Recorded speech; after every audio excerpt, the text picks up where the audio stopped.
friends, welcome to Ashwinbharathivlog. இன்னைக்கு வீடியோல வெங்காய மஞ்சூரியன் தான் பார்க்க போறோம். எப்பவுமே காலிஃப்ளவர்லயும் முட்டைக்கோஸ்லயும் தான் மஞ்சூரியன் செய்வாங்க. நம்ம இன்னைக்கு வெங்காயத்துல தான் செய்ய போறோம். அதுக்கு நான் 3 வெங்காயம் எடுத்துர்க்கேன். இத நல்லா இந்த மாதிரி கட் பண்ணி வச்சிருக்கேன். நான் வந்து ஒரு வெங்காயத்தை நல்லா நீளமா கட் பண்ணி வச்சிருக்கேன். ஒரு வெங்காயத்தை நல்லா பொடியா கட் பண்ணி வச்சிருக்கேன். அப்பதான் நல்லா ஷேப் வரும்ன்றதனால இப்போ எல்லாத்தையும் ஒரு பவுல்ல மாத்திக்கலாம். இது நல்லா பாத்தீங்கன்னா தனித்தனியா வர அளவுக்கு வெங்காயத்தை நல்லா பிசைஞ்சிக்கலாம். நல்லா இந்த அளவுக்கு இந்த மாதிரி தனித்தனியா வரணும் வெங்காயம். 3 ஸ்பூன் அளவுக்கு கார்ன்ஃப்ளவர் மாவு சேர்த்துக்கலாம். கார்ன்ஃப்ளவர் மாவு இல்லைனா மைதா கூட 3 ஸ்பூன் அளவுக்கு சேர்த்துக்கலாம். 3 ஸ்பூன் கார்ன்ஃப்ளவர் மாவுக்கு 2 ஸ்பூன் அரிசி மாவு சேர்த்துக்கலாம். இது கூடவே காரத்துக்கு 1 ஸ்பூன் அளவுக்கு காரத்தூள், 1 ஸ்பூன் அளவுக்கு கரம் மசாலா, இது கூடவே தேவையான அளவு ஒரு அரை ஸ்பூன் போல் உப்பு சேர்த்து இந்த மசாலா பார்த்திங்கன்னா நல்லா இந்த வெங்காயத்தோடு ஒட்டுற மாதிரி நல்லா பிசைஞ்சு எடுத்துக்கலாம்.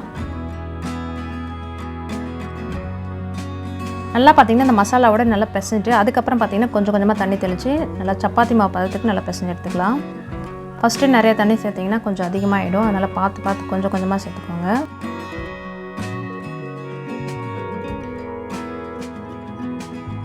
பார்த்திங்கன்னா இந்த அளவுக்கு நல்லா மாவு பிசைஞ்சாச்சு. நம்ம உருண்டை மாதிரி உருட்டி தான் போட போகிறோம். நல்லா இந்த அளவுக்கு உருண்டை பிடிச்சா வர அளவுக்கு இந்த மாதிரி எடுத்துக்கலாம். நாங்கள் ரொம்ப உதிரியாக எடுத்தாலும் நம்ம எண்ணெயில் போட்டோடனே பார்த்திங்கன்னா உதிரியாக போயிடும். அதனால் இந்த அளவுக்கு இருந்தால் கரெக்டாக இருக்கும். இப்போ எண்ணெய் நல்லா சூடாகிடுச்சு. நம்ம பால்ஸ் மாதிரி உருட்டி போட்டுக்கலாம். எல்லாத்தையும் நம்ம வந்து மாவு பிசைகிறப்ப கரெக்டான பதத்தில் பிசைஞ்சால் தான் அந்த எண்ணெயில் போகிறப்ப பார்த்திங்கன்னா வெங்காயம் தனியாக போகாது, கரெக்டான ஷேப்பில் வரும். அந்த மாதிரி கரெக்டான பதத்தில் பார்த்து பிசைஞ்சுக்கோங்க. நல்லா 2 பக்கமும் பொன்னிறமாக வேகிற மாதிரி திருப்பி போட்டு எடுத்துக்கலாம். நல்லா இந்த அளவுக்கு செவந்த உடனே நம்ம எடுத்துக்கலாம். இப்போ நல்லா பார்த்திங்கன்னா வெங்காயம்லாம் பிரியாமல் நல்ல ஷேப் கரெக்டாக வந்திருக்கு.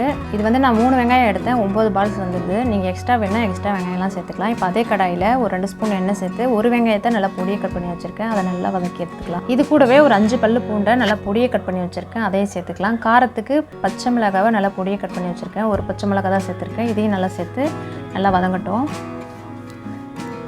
நல்லா வெங்காயம் பார்த்திங்கன்னா வதங்கிடுச்சு. ஒரு 2 ஸ்பூன் அளவுக்கு டொமேட்டோ சாஸ் சேர்த்துக்கிறேன். 2 ஸ்பூன் டொமேட்டோ சாஸ்க்கு 1.5 ஸ்பூன் சோயா சாஸ் சேர்த்துக்கலாம். நீங்கள் சில்லி சாஸ் இருந்தால் கூட சேர்த்துக்கலாம். என்கிட்ட இல்லாதெல்லாம் சேர்க்கல. இது பார்த்திங்கன்னா 1 நிமிஷம் போல் இந்த எண்ணெயிலே இருக்கட்டும். இப்போ நம்ம பொரிச்சு வச்ச பால்ஸ் எல்லாம் சேர்த்துக்கலாம். இது சேர்த்து ரொம்ப நேரம் இருக்க தேவையில்லை. கொஞ்சம் நேரம் இந்த மசாலாவோட கிளறி விட்டு எடுத்துக்கலாம்.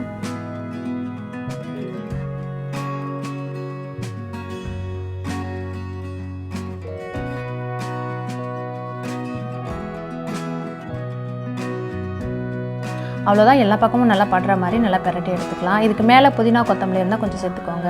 அவ்வளோதாங்க, சூப்பரான வெங்காயம் மஞ்சூரியன் சூப்பராக ரெடி ஆகிடுச்சு. இது செய்யறதுக்கு பார்த்திங்கன்னா ரொம்ப டைமும் எடுக்காது. வெங்காயம் மட்டும் இருந்தால் போதும். வீட்டில் ஈஸியாக செஞ்சிடலாம். நீங்களும் வீட்டில் வெங்காயம் மட்டும் இருந்தால் அந்த மஞ்சூரியன் கண்டிப்பாக ட்ரை பண்ணி பாருங்கள். ரொம்பவே சூப்பராக இருக்கும். இந்த வீடியோ பிடிச்சிருந்தா லைக் பண்ணுங்கள். மறக்காமல் புதுசாக பார்க்குறவங்க நம்ம சேனலை சப்ஸ்கிரைப் பண்ணிக்கோங்க.